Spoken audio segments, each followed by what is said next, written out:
Sam, do you think you were back in the match, obviously, after the second set there?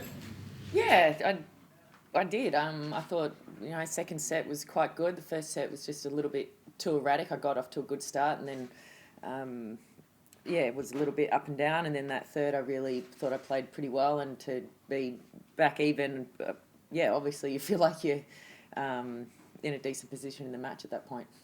How do you sort of digest this latest defeat? I mean, you probably came in with expectations, but also no expectations.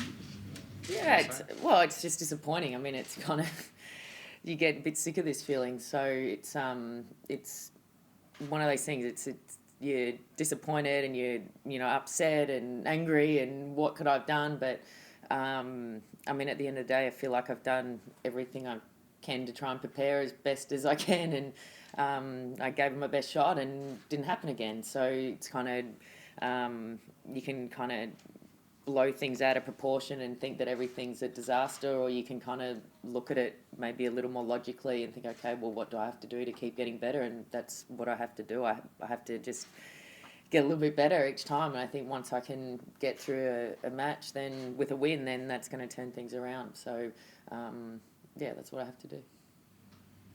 This third set, even though it was 6-love on the scoreboard, obviously felt a lot closer than that. Mm-hmm. Extended a long time, lots of long games. What do you think was the reason Heather was able to win it by that score? Oh, yeah, I mean, I don't know. I know there were lots of long games. Even that first game, I think I had break point. She hit that good ace out wide or something.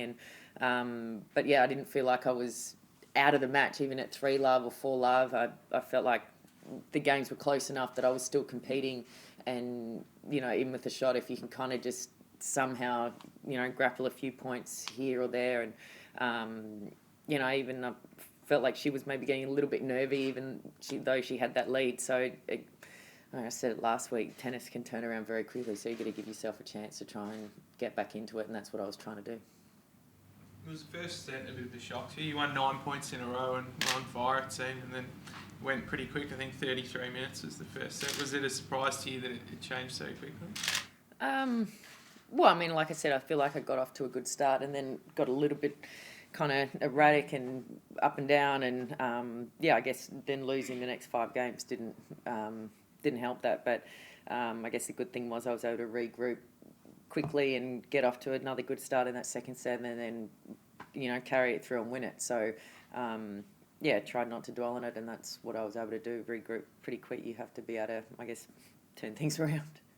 The fact that you've had a few disappointing results in Australia and then rebounded and last year made the French Open semi-finals sort of add to the hope that you can turn this around?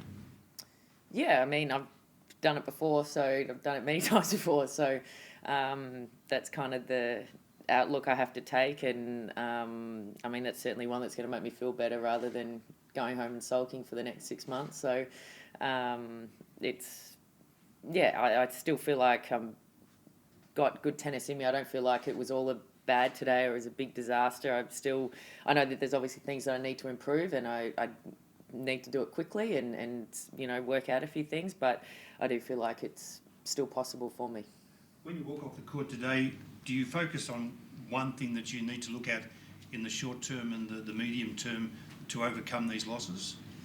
Yeah, I mean, there's a few, little things going on that I want to, make decisions on and kind of improve, and tinkering with things and just, once you kind of really feel like everything's good and you get that win, it can change quick. And, even last week I said if I win that match in Brisbane, then things are very different. I'm a couple of points away. So, but, with a loss next to your name, it's a little bit harder to recover from those things, and you just got to try and get over the line, and then it can be a whole lot better. Confidence is a great thing and a terrible thing.